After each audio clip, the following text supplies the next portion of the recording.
Bom, gente, eu quero fazer uma reflexão com vocês e ela, para mim, é de um personagem, é muito difícil dizer que tem alguém na Bíblia que você se identifica mais. Às vezes nós cometemos até um certo erro, dizendo, esse é um indivíduo, né, uma das passagens que mais me marcam, mas dentre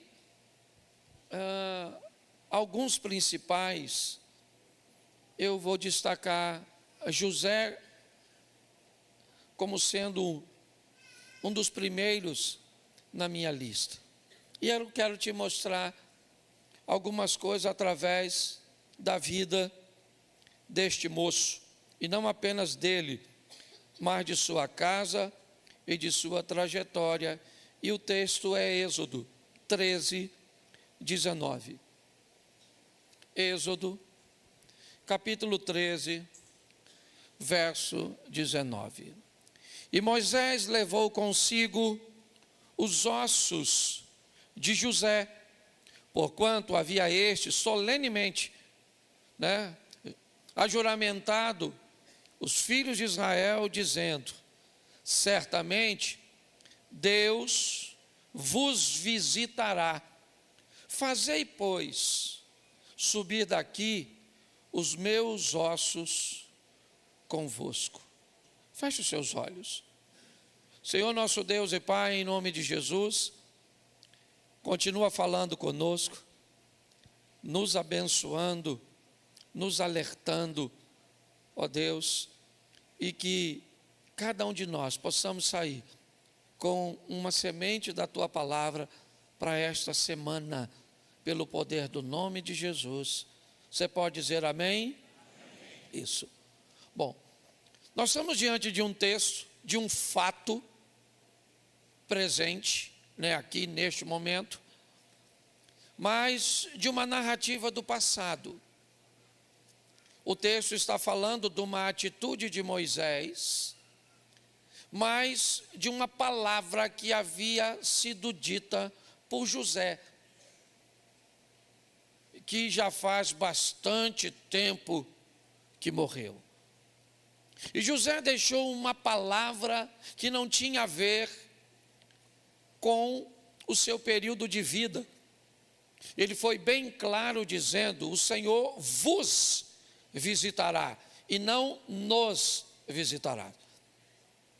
José está lançando uma palavra para o futuro e dizendo que quando Deus visitasse o povo, trazendo àquele povo libertação, que ele faria questão de sair também do Egito. José não gostaria de ficar no Egito. Parece estranho, mas ele já havia morrido.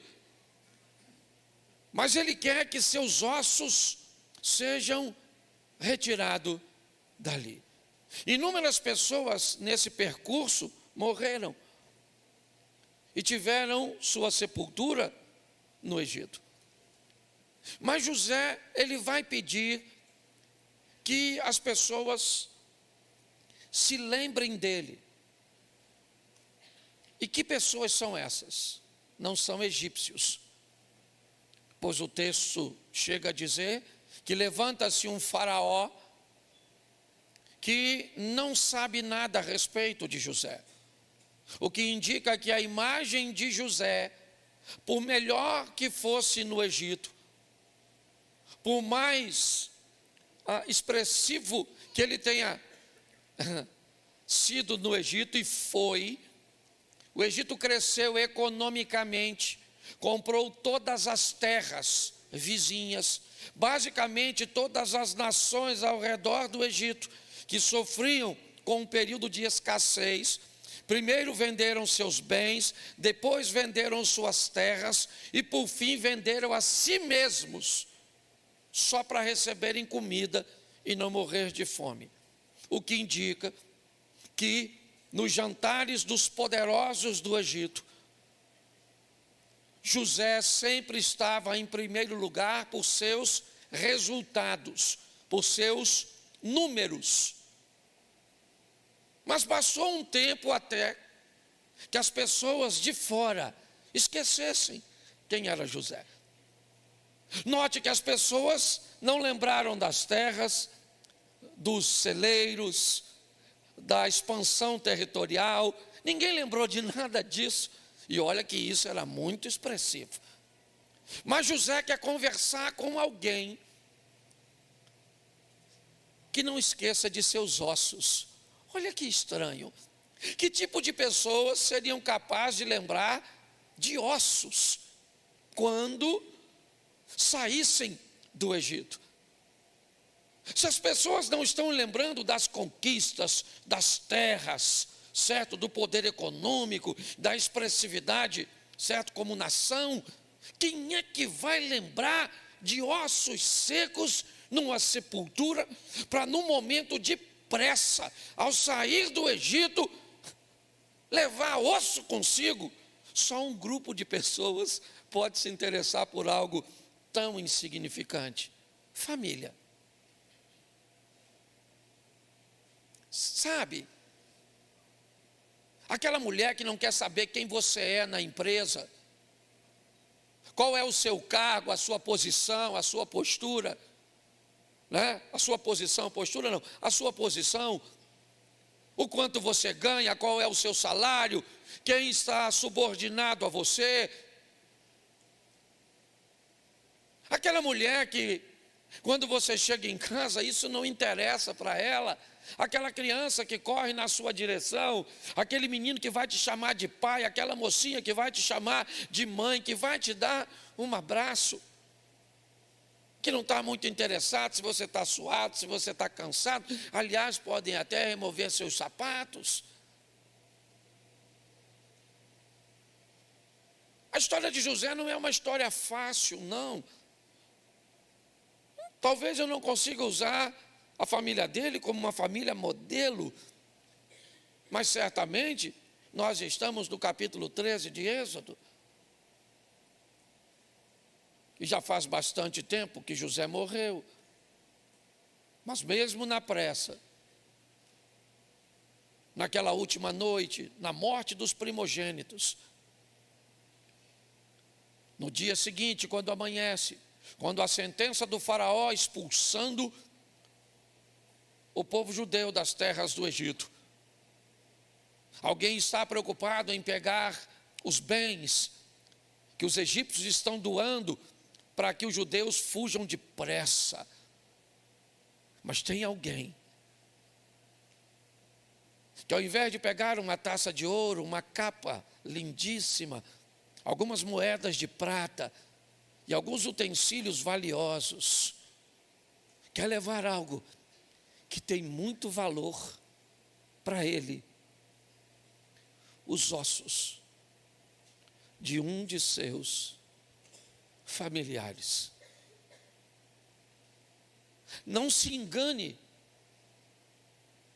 com a aparência do quanto as pessoas de fora te amam ou te respeitem. Não se iluda com a visibilidade dos estranhos, pois elas desaparecem com a mesma velocidade que chegam. Mas construa histórias em casa. Construa elos inseparáveis.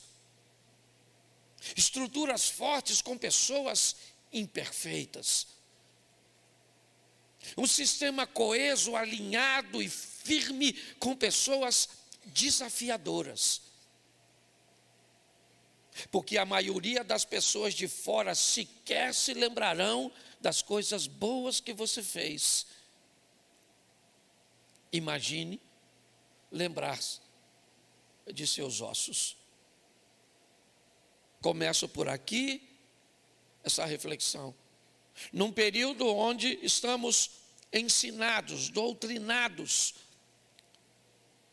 a nos interessarmos pela opinião de estranhos, pela aceitação de pessoas invisíveis, cujas quais sequer temos a foto dela em seu perfil. elogios convenientes, atenção preciosa, que desviamos de pessoas que deveriam ser importantes de fato, mas às vezes esse tempo precioso que temos, dedicamos a pessoas tão distantes que vão desaparecer na mesma velocidade que chegam. A história desse rapaz que eu li em Êxodo, na verdade começa aqui, Gênesis 37, 2. Põe para mim, por favor, eu não dei o texto para ele, então vai demorar um pouquinho, pode ser. Estas são as gerações de Jacó. Sendo José de 17 anos, apacentava as ovelhas com seus irmãos. Sendo ainda jovem, andava com os filhos de Bila e com os filhos de Zilpa, mulheres de seu pai. E José trazia más notícias deles a seu pai. Preste atenção, 17 anos de idade. A história desse garoto começa na sua adolescência. O que é que esta família, que nos serve de exemplo esta noite, vai nos trazer de inspiração de um garoto de 17 anos? O que ele tem a nos oferecer de exemplo? É ele que nós vamos usar por base. E a história começa falando que aos 17 anos, este menino é um sonhador. É alguém cujo qual os pensamentos acerca do futuro são muito maiores do que tudo o que ele tem como exemplo ao seu redor. José começa a ter uma visão de seu futuro, expressada em seus sonhos. Visão esta que o coloca numa posição maior que Rúben, seu irmão primogênito. Até mesmo que Judá, certo? Que será um indivíduo reconhecido pela tribo que representa. Mas quando olhamos a história deste menino, ela é uma história que nos inspira a sermos sonhadores, a olharmos para um ambiente cujo qual ele não nos expõe muita expectativa de futuro. Tinha tanta gente na frente dele: Rubem, Simeão, Levi, Judá, Isacar, Zebulun, Gade, Azé, Naftali. Preste atenção, a probabilidade dele se destacar é pouca, é mínima. Mas o que a Bíblia está querendo dizer a mim e a você: não perca as expectativas de sonho, de sonhar, de aspirar, de desejar. Por mais caótico que seja o ambiente cujo qual você está inserido. Sonhe, deseje, e mais do que isso, esteja pronto para percorrer o caminho entre o que você quer e onde está o que você quer. 17 anos de idade, ele é o mais novo. O comportamento ao redor de José não é bom. Ele traz más notícias a respeito de seus irmãos paternos. Ele não tem ninguém como irmão legítimo. Ninguém. Ele não vai ter. Quando José é vendido, e nós já vamos ver isso, ele ainda é o filho único de Raquel. O único irmão que ele tem legítimo, ele só vai conhecer depois da morte de sua mãe. Essa não é uma família perfeita, mas dá para dizer que é uma família de vencedores. José agora, ao relatar seus sonhos, quando ele começa a dizer para onde seus sonhos estão indo, e para o povo cujo qual ele faz parte, os sonhos têm muito a ver com uma realidade futura, com uma conversa e uma direção de Deus para com o indivíduo. Então, quando ele começa a dizer que seus molhos ou os molhos de seus irmãos estão curvados diante do dele, significa uma postura de senhorio. Quando seu pai e a sua mãe o escutam dizer que sol e lua e 11 estrelas se dobram diante dele, a grandeza de José começa a aparecer. E aí, um padrão que se repete em quase todas as famílias. Todas as vezes que alguém começa a se destacar diante daquelas pessoas que não se destacam, é só uma questão de tempo até os aborrecimentos se instalarem. Os irmãos de José agora não conseguem conviver com ele pacificamente. Eles não se agradam da presença de José. Por quê? Porque José acha que vai chegar em lugares onde eles nunca chegaram, ou nunca nem desejaram chegar. Então os problemas de convívio, a dificuldade de diálogo, ela começa a se tornar muito constantes. Os irmãos de José não querem a presença dele, já não é bem-vindo, até porque, diga-se de passagem, esse moço também é meio fofoqueiro, certo? Ele também não está cultivando um bom relacionamento, não, porque ele já sabe que os irmãos não gostam dele, fica pegando o que os irmãos fazem de errado e contando para o pai, está a fim de melhorar o relacionamento? É lógico que não. Mas vai piorar. José agora vai ser vendido pelos seus irmãos. Vendido por aqueles que deveriam proteger o caçula. Ele tem apenas 17 anos. Será que seus irmãos mais velhos não são maduros o suficiente para entender um comportamento de um adolescente? Um menino sonhador? Alguém que eles sabem que não tem condição nenhuma de chegar onde está sonhando? Qual a probabilidade de José ser maior que Jacó? De ganhar mais visibilidade do que Isaac? De se tornar alguém mais influente numa nação estrangeira do que Abrão, o pai da fé? Eles não acreditam que isso pode acontecer, mas eles não gostam desse modelo de pensamento passar pela cabeça de José. Então José vai viver um dos maiores traumas familiares, a traição de um dos seus. E se você acha que um te trair é pouco, pense a tua família inteira, teus irmãos todos te traindo e se levantando contra você. Pensa você dentro de uma cova,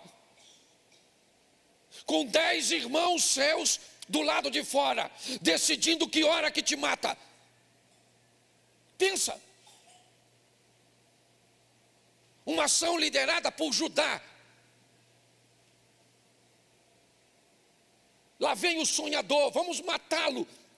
E junto com ele seus sonhos. Eles não querem matar José, eles querem matar o sonho de José. Então eu abro aqui para vocês só um conselho: cuidado para quem você conta seus sonhos. Cuidado com quem você compartilha onde você quer chegar.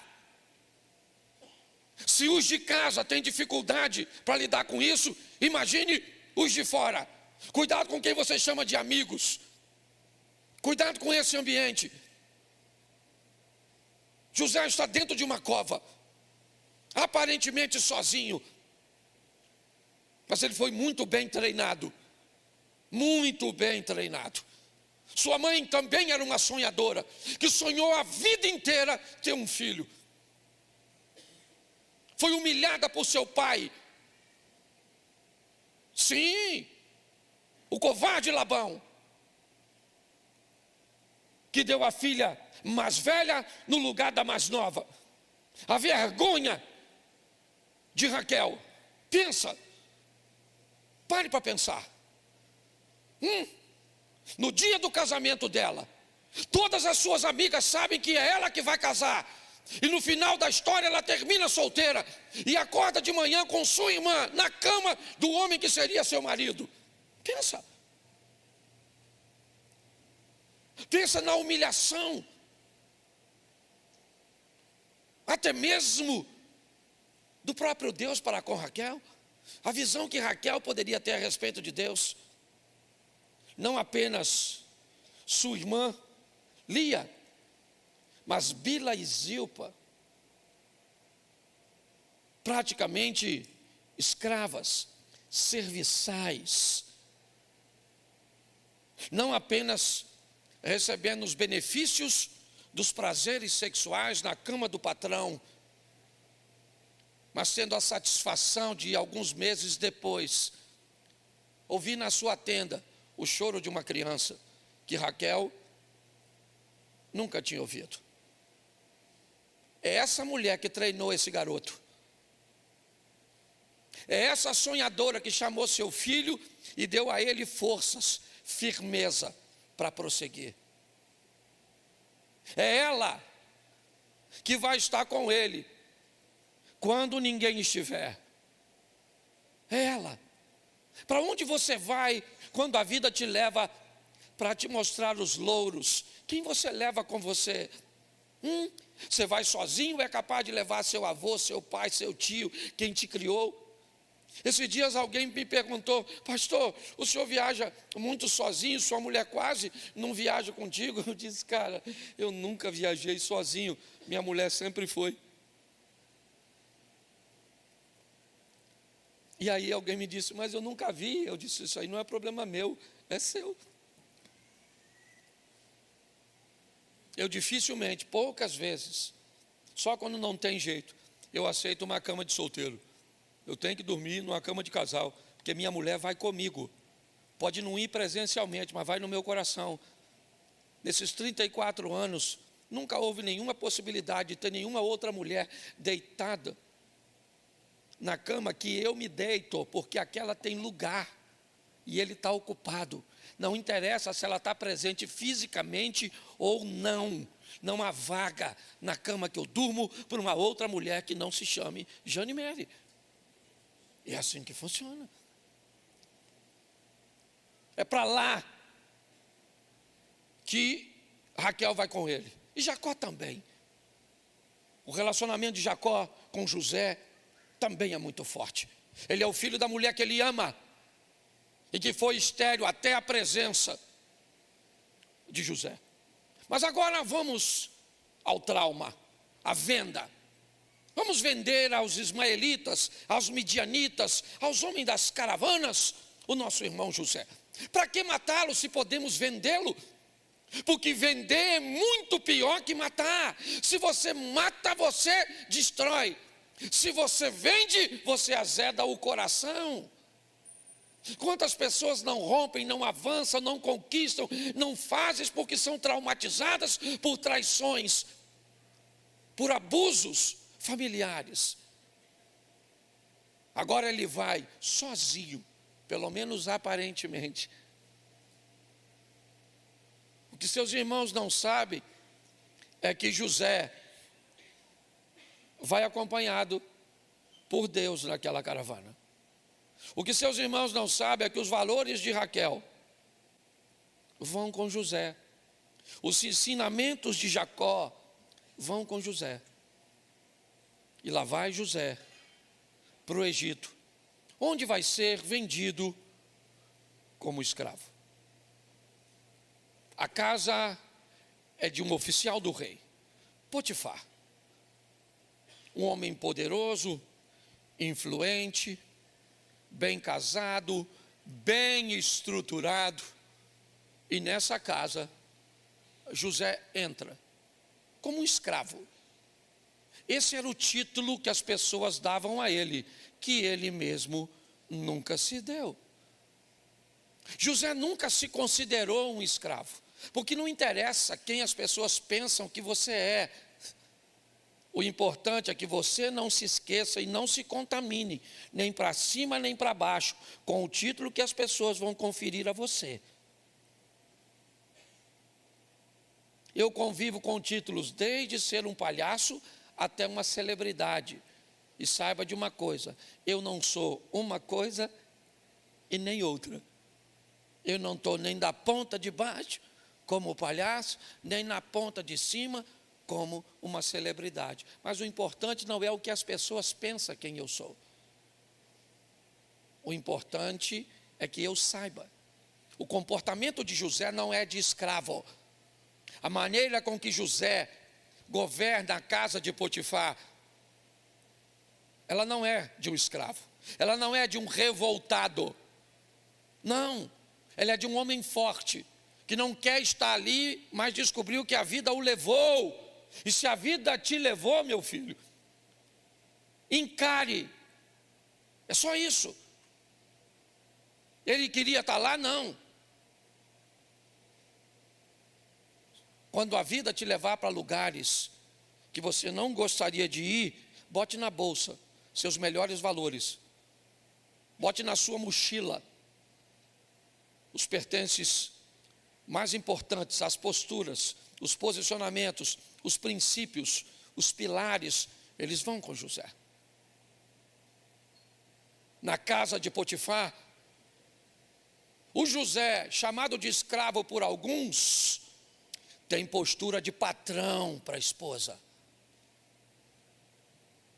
Tem alguém que consegue enxergar em José coisas que as outras pessoas não enxergam.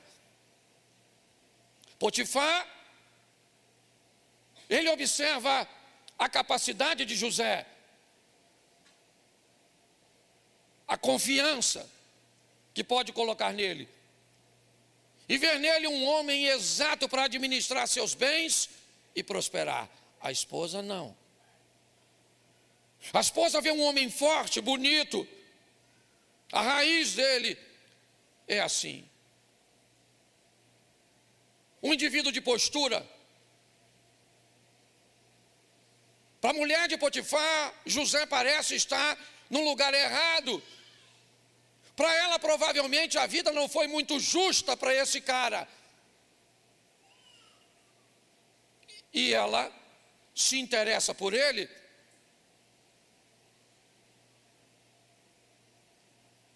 E é uma boa oportunidade do escravo se tornar amante da mulher do patrão.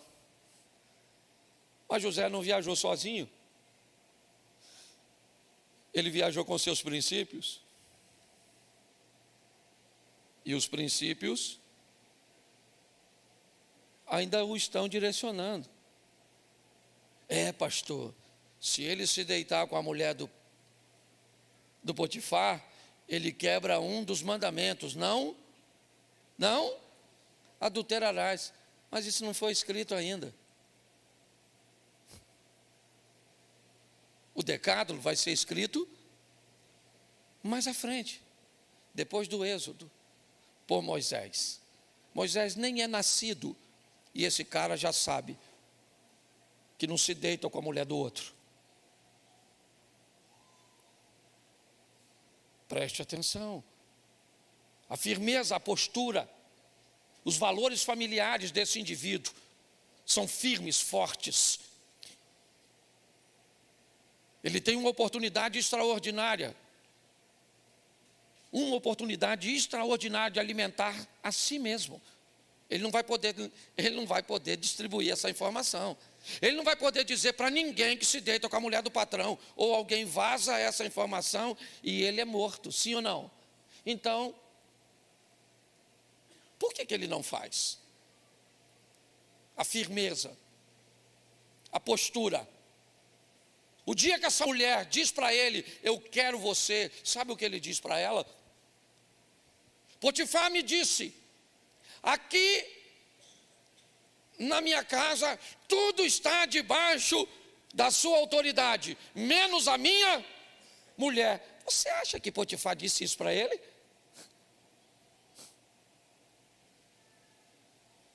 Um cara vai trabalhar para você e você vai dizer para ele, toma conta das minhas coisas. Você só não pode se deitar com a minha mulher. Isso não é uma coisa que se diz. Não foi Potifar que disse isso para José. Foi José que disse isso para ele mesmo: há limites em mim, e não interessa o benefício que eu ganho para rompê-los, eu não vou fazê-lo. Eu tenho princípios, eu fui bem treinado.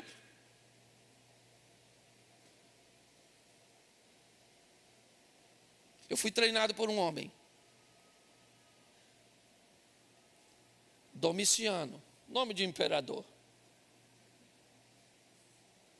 Poucas letras. Eu sempre digo isso, me dá vontade de chorar, porque faz parte da minha história. O melhor brinquedo que eu tive na minha vida estava no meu tio Domiciano, nessa lateral, uma verruga grande. Que ele tinha aqui, ele devia pesar, sei lá, uns 150 quilos, 140 quilos. E eu sentava chupando o dedo, que eu chupava dedo. E com os 2 dedos eu chupava esse dedo, e com esses 2 eu brincava, passando na verruga. Nada me foi mais valioso do que aquela verruga naquele colo. Pensa, fui treinado por aquele cara, ali na Praça da Mantiqueiras, e eu lembro, certo? Para onde eu fui, para onde eu fui, para onde eu vou, sabe? Esse cara vai comigo até hoje. Minha mulher vai comigo, meu pai em algumas ocasiões vai comigo. Olhe bem, agora o José diz para ela: eu não vou, querida, eu não vou pegar você. Não que eu não queira, eu não posso. Ela ficou rejeitada, lógico. Uma mulher rejeitada é perigosa. Mandou todo mundo sair, depois você lê, porque eu só vou contar metade da fofoca. O resto você lê da semana. Aí ela manda todo mundo sair, fica com o Zé só. Deve ter botado aquela roupa maneira, pintou para o combate, certo? Isso. E o Zé chegou, ela agarrou o Zé. E o Zé empurrou ela, deixou a capa para trás. Você deve conhecer a história, se não leu a Bíblia, pelo menos assistiu. Certo? Na Record. Tem gente que vai lá e não... uma boa parte está legal. Tá certo? Aí ela ficou com a capa na mão, gritando igual uma doida, histérica: tarado, tarado, maníaco do Egito, tentou me agarrar. Quem é que chegou? O Potifar. Potifar chegou, falou: o que foi? O que foi? Esse Zé aí tentou me agarrar. O Potifar chegou, chamou o Zé. O Potifar sabia a mulher que tinha, porque senão José tinha morrido. É ou não é? O cara tentou agarrar. Você lembra do Ramã? Só porque deitou debruçado nos pés da mesa, ou da cama, perdão, certo? Do rei persa, ele acabou pendurado.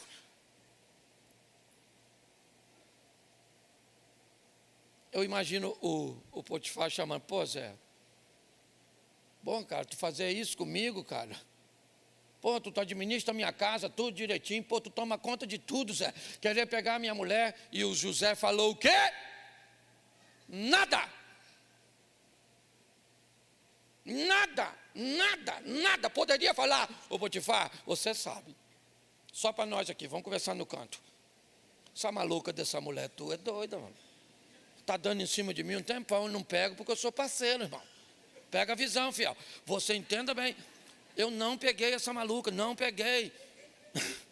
Ela está falando: vem, neném. Eu não fui, não fui, não fui, não fui, cara. Eu não fui. Ele fez isso. E se ele faz? Acabava com a reputação da mulher que não tinha. Dizia para esse cara que ele tinha um grande potencial para ser um corno.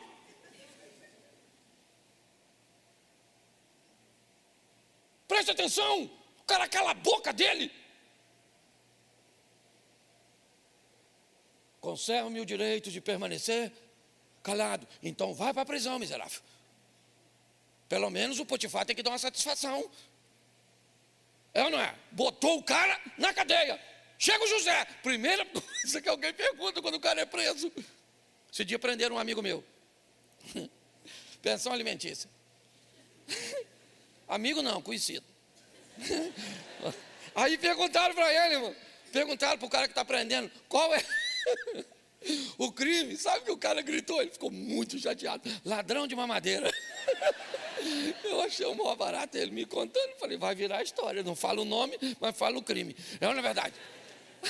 Olha só, pensa. O José chegando e alguém perguntando na cadeia. Ô José, o que você fez? O que ele falou?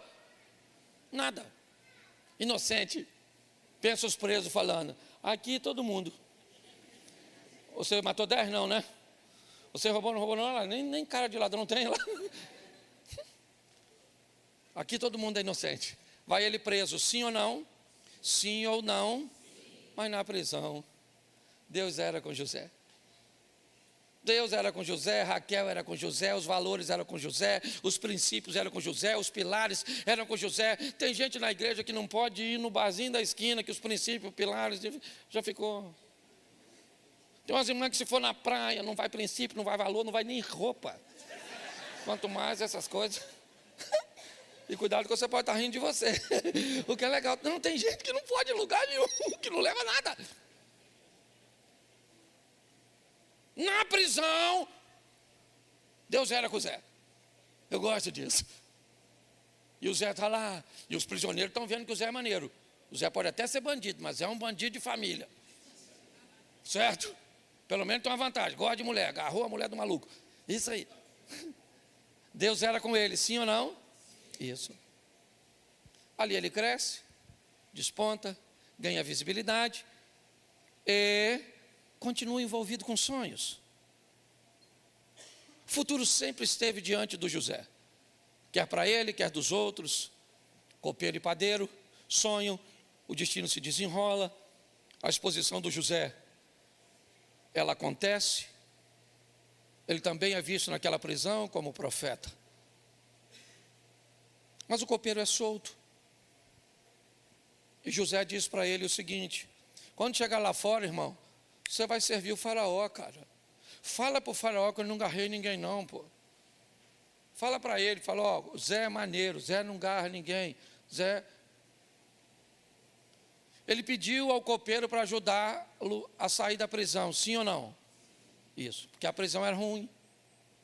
E quando você está num lugar ruim, você quer sair.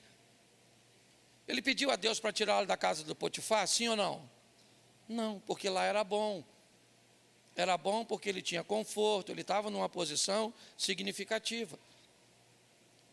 Ele queria sair da casa do Potifar? Não, mas Deus o tirou. Ele queria sair da prisão? Mas Deus o deixou lá. Porque enquanto a lição não for aprendida, e preste atenção, o desfecho de tudo isso é um só. Ou pelo menos o início de tudo isso. É ser vendido por sua família. É ser vendido por seus irmãos.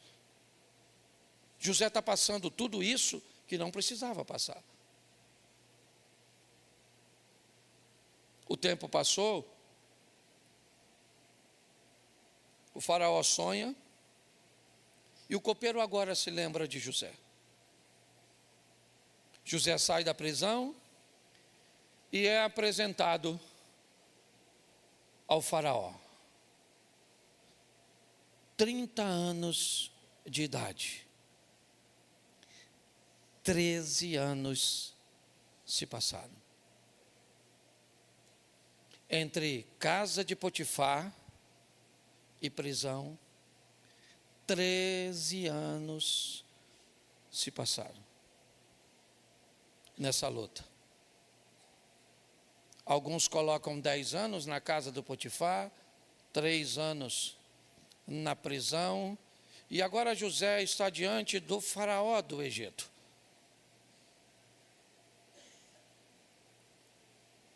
E agora ele interpreta os sonhos. Uns sonhos que nunca lhe deixaram. Que começou sonhando a respeito de seu futuro. Depois se deparou com sonhos que falavam do futuro das pessoas. E agora ele está diante do faraó para dizer o que significa o sonho da maior autoridade daquele mundo.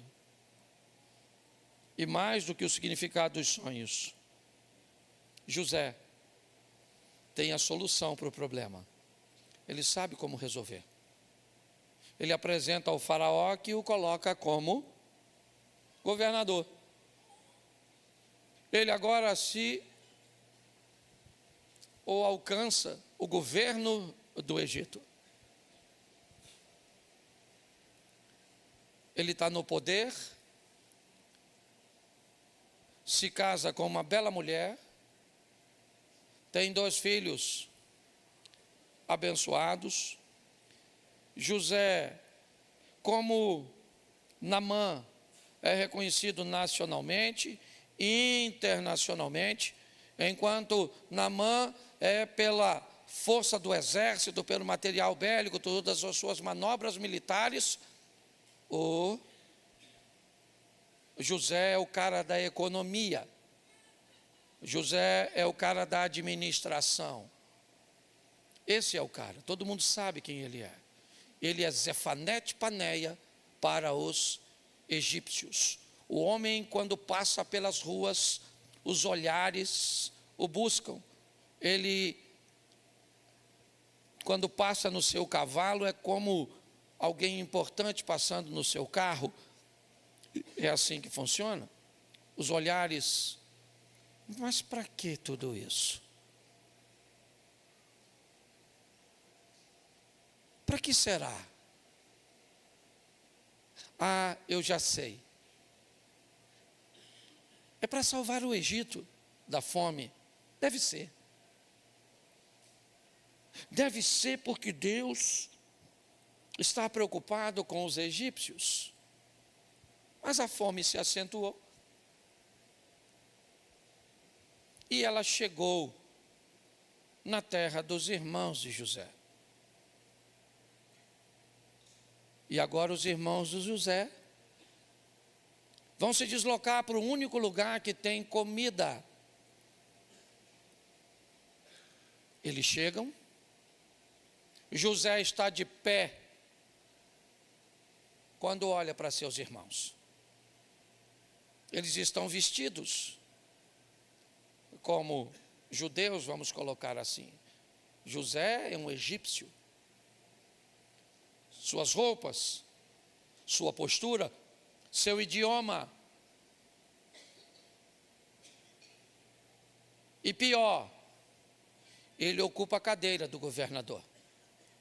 Por mais que José seja visto por um de seus irmãos, que seja capaz de identificá-lo, o que pode existir ali é uma mera semelhança, porque não há possibilidade do menino de 17 anos agora com 30 e alguma coisa ocupar a cadeira do governador do Egito. Não. Mesmo que o reconhecessem, seria loucura aceitar que aquilo seria possível. Mas lá está José. Que José? O mesmo da prisão. Que José? O mesmo da casa do Potifar.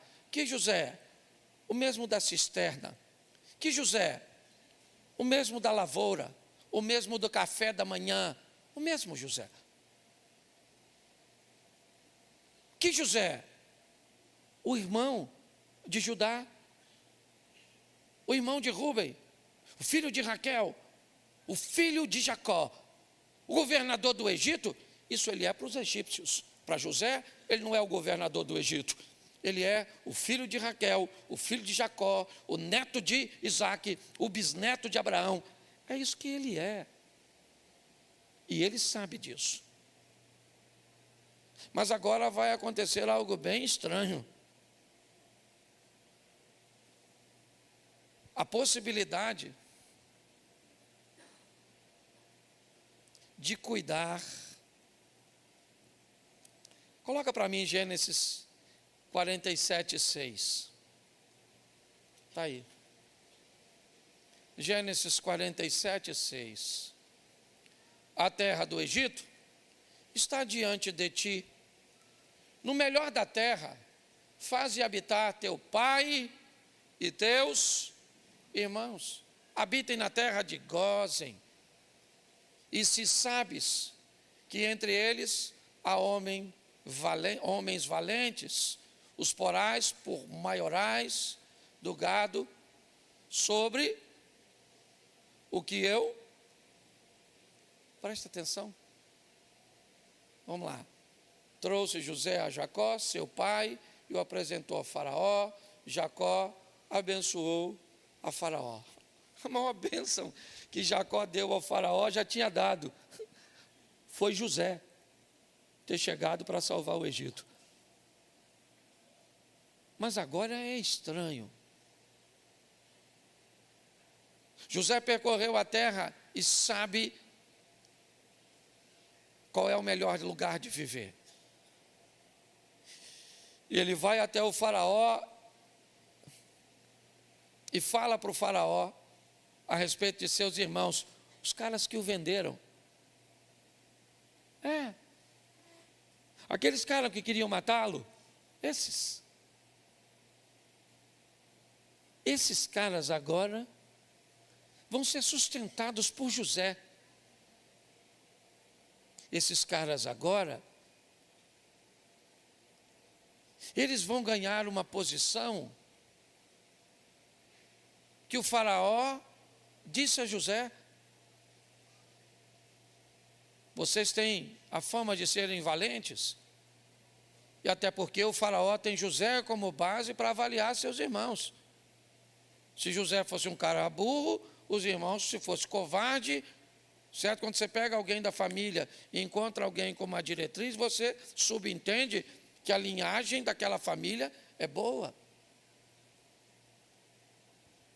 Mas agora o José, será que ele esqueceu o que Judá fez?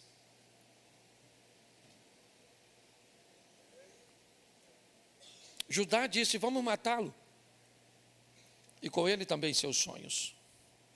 Mas depois você lê, quando José faz uma trama para ficar com Benjamim, Jacó vai até José e diz: governador, deixa meu irmão ir embora e me deixa preso no lugar dele no Egito. Troca meu irmão por mim, porque nós já temos um irmão que morreu, e se papai perder esse, papai morre. O que Judá está dizendo, a culpa do outro não está aqui, é minha. E eu me tornei homem no processo. Eu descobri que não devia ter feito com meu irmão, mas eu fiz. Eu posso consertar o passado? Não, mas eu posso impedir que o futuro ou que o passado se repita no futuro. Fique comigo. Meu irmão, José começou a chorar. Quando José escutou isso do Judá, sabe o que José, um homem maduro, pensaria? A maturidade que eu adquiri no processo também chegou para meu irmão, que teve que conviver com a dor durante todos esses anos. José mandou todo mundo sair, ficou só com os irmãos, tirou aquela indumentária egípcia, igual o rei Júlio no Madagascar, e disse: lembra de mim? Quem falou? Claro que todo mundo sabe, Zé Fanete Paneia. Ele falou: não sou Zé Fanete Paneia, eu sou o Zé. Pensa, os irmãos olhando um para o outro. Zé? O Zé, maluco, o Zé, irmão de vocês, lembra o Zé fofoqueiro, o Zé que vocês falaram assim: mata, não mata, mata, não mata, o Zé. Pensa a cara dos irmãos quando escutaram isso. Caraca, o Zé. Agora o Zé vai se vingar, sim ou não? Sim, é isso que eles pensaram. E José falou: calma, gente, calma. Ô rapaziada, ô Dan, para aí, ô nervosinho. Para. Rubens, seu Zé Mané, primogênito, devia me proteger, vazou na hora do voto, saiu do plenário. É ou não é? Mais ou menos assim. Falar uma coisa para você, Judá, fica tranquilo. Vocês não me venderam, Deus me enviou na frente para conservação. Vocês não cuidaram de mim, mas eu vou cuidar de você. De onde vem isso, gente? Das academias, das formações acadêmicas, da internet, dos seguidores, dos likes. De onde vem isso? De onde vem o que você aprendeu de respeito ao próximo? De onde vem? De onde vem, né, o respeito que você teve pela filha dos outros, pelos idosos? De onde vem esse respeito? Diga para mim qual a universidade, a faculdade, Harvard, diga para mim, onde foi? Oxford, me diga, tá? Vamos lá. Sabe de onde vem? Daquelas senhorinhas, da mamãezinha, da vovozinha, que você dizia, bênção, porque a família é o nosso maior patrimônio. Para você, marido, e eu digo isso, porque estou aprendendo isso agora. Você me segue há muito tempo, estou melhorando como marido agora. Agora estou perdendo o medo de ver minha mulher crescer, expandir, prosperar. Agora me tornei uma mola, sabe?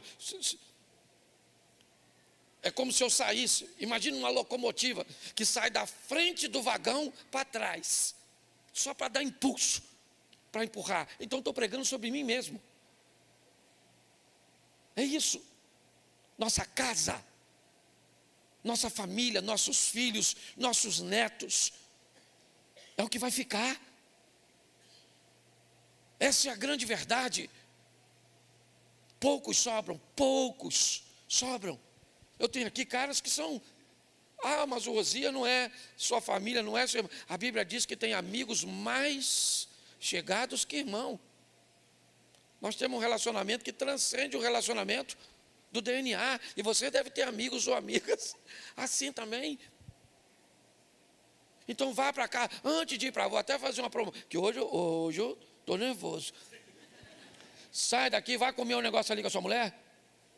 Pega esses filhos seus, são ruins, mas são seus. Senta, dá um beijo na boca dessa mulher sua hoje. Chega em casa, fala, você é solteiro? Chega a mamãe, vem cá, mamãe. Dá um abraço na senhora, eu te amo, muito obrigado por tudo que a senhora fez. Sua mãe vai olhar e fala, meu filho, você vai morrer. O que vai acontecer? Nosso maior bem, a nossa casa, a nossa família. E às vezes a gente leva, estou com 50, estou indo para 57, tenho mais passado do que futuro. Mas ainda estou aprendendo, e louvado seja Deus. E estou aprendendo com vocês e para vocês. Eu preciso de 2 textos aqui. O primeiro é Gênesis 37, 7. Gênesis 37, 7. Estávamos amarrando os feixes de trigo no campo, quando o meu feixe se levantou e ficou em pé, e os seus feixes se ajuntaram ao redor do meu e se curvaram diante dele. Preste atenção. Estávamos amarrando os feixes de trigo no campo, quando o meu feixe se levantou e ficou em pé, e os seus feixes se ajuntaram ao redor do meu e se curvaram diante dele. Verso 2, o texto 2, Gênesis 42, verso 6. Gênesis 42, 6. José era o governador do Egito, e era ele que vendia o trigo a todo o povo da terra.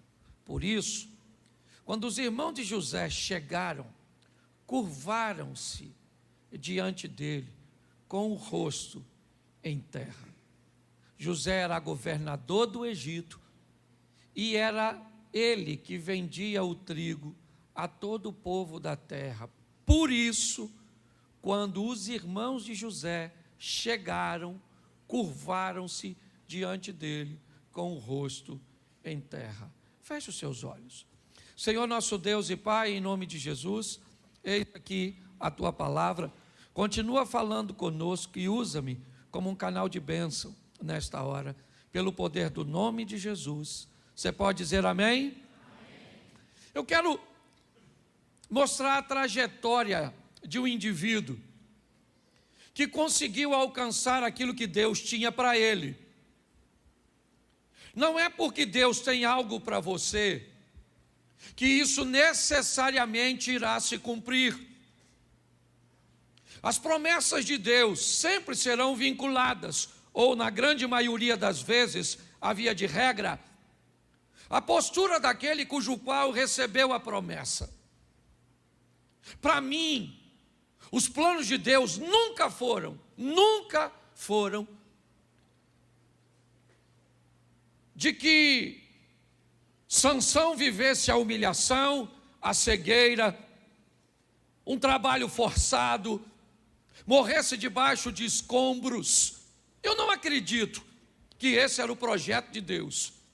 Essa foi a correção da rota daquilo que Sansão fez de errado.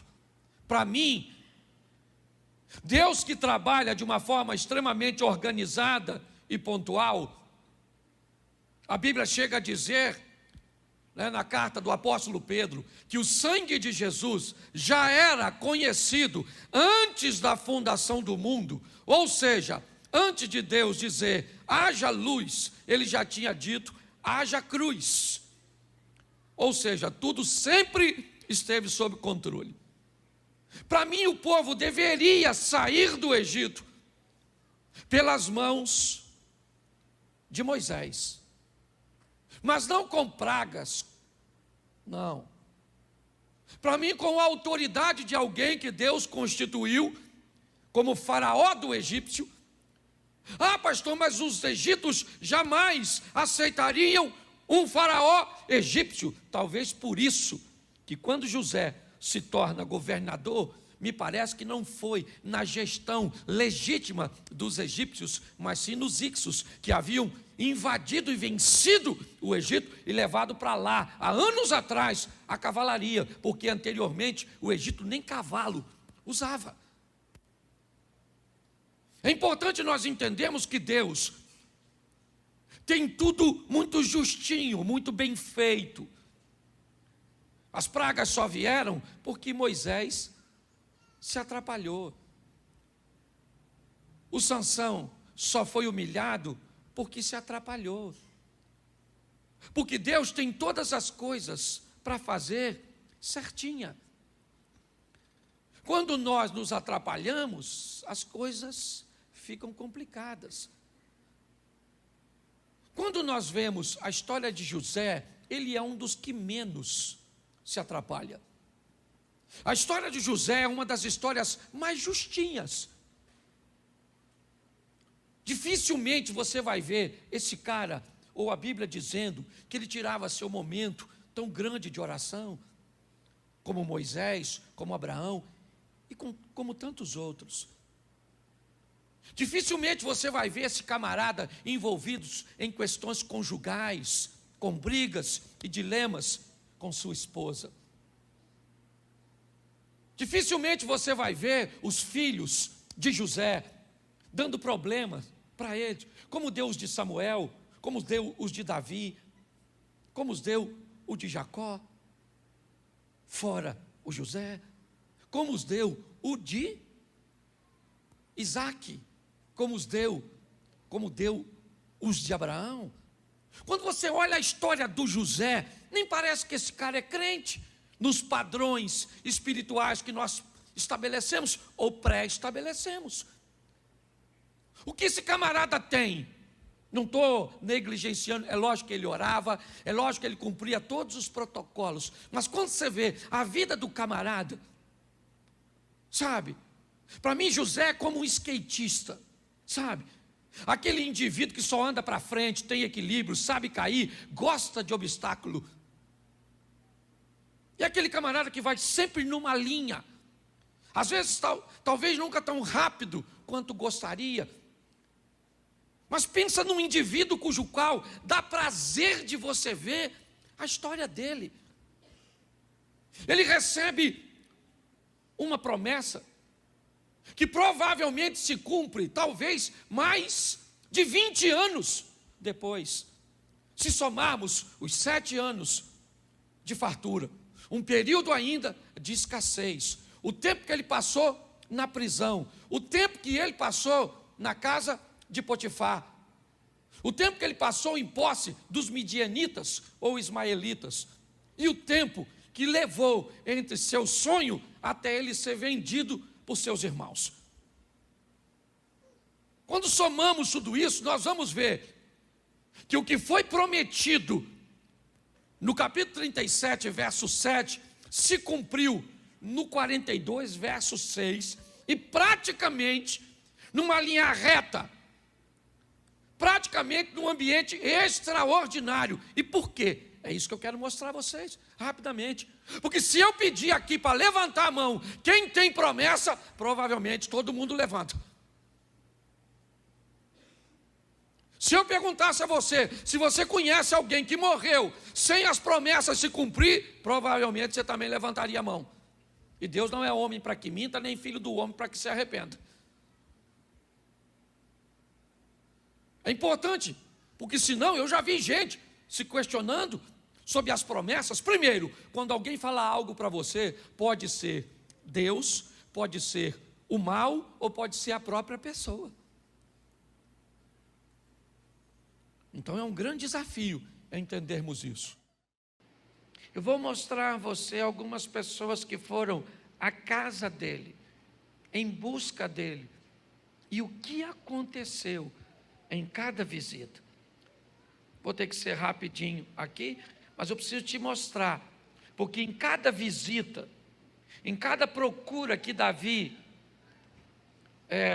se viu inserido, a vida dele sofreu coisas positivas e negativas. Primeiro livro do profeta Samuel, me ajude aí, capítulo 16, verso 11. 1 Samuel 16, 11. Então perguntou a Jessé: esses são todos os filhos que você tem? Jessé respondeu: ainda tenho caçula, mas ele está cuidando das ovelhas. Samuel disse: traga-o aqui, não nos assentaremos para comer enquanto ele não chegar. Preste atenção. Samuel estava nas montanhas de Ramá, e Deus vai até lá e diz: enche o teu vaso de azeite, desce, vai a Belém, a casa de Jessé, porque eu vou me encontrar um filho de Jessé, e da casa de Jessé eu vou levantar o novo rei de Israel. A primeira visita que Davi recebe é a visita do profeta Samuel. O que Davi descobre com essa visita? Ele descobre que de filho caçula e de um mero menino, tangedor de um pequeno rebanho, ele será o futuro monarca de Israel. Aquele que procura Davi, que vai visitá-lo, o profeta Samuel, tem essa notícia maravilhosa para ele. Davi, ele vai ser ungido pelo profeta para ser rei, tá bom? Samuel se levanta e vai embora para as montanhas de Ramá, depois de ungir a Davi, e Deus disse: deixa ele comigo. A primeira visita, boa, está tudo certo. Davi mata o gigante, é verdade. Quando nós olhamos, capítulo 19, verso 11, a segunda visita chega na casa dele. Saul enviou alguns homens à casa de Davi para vingá-lo e matá-lo de manhã. Mas Mical, a mulher de Davi, o alertou: você deve fugir esta noite para salvar a sua vida, amanhã estará morto. Bom, chegou agora os representantes, ou chegaram à casa de Davi para procurá-lo. Não são profetas, não trazem boas notícias, porque a vida de Davi é igualzinha à nossa. Levantamos um dia e uma mensagem positiva chega, uma coisa agradável acontece, mas levantamos um dia e o que nos espera ao acordarmos são notícias ruins, são perseguições, são situações que buscam tirar a nossa paz, tirar a nossa vida, acabar com o nosso casamento. A história de Davi não é diferente da nossa, não, irmãos. Ela aparelha cada vez mais próximo da nossa realidade. Ele tem a promessa de ser rei, mas nem concluiu. E o rei manda representantes visitá-lo para capturar e matá-lo, salvo por sua mulher, Mical. Ele desce por uma janela como os espias da casa de Raabe, porque Mical diz que ele está doente, coloca um ídolo na cama e o envolve e engana os mensageiros de seus pais, ou de seu pai, que queria matá-lo. A terceira visita,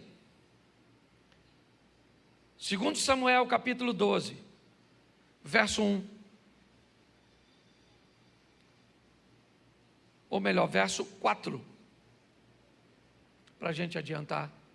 Põe o 4, por favor.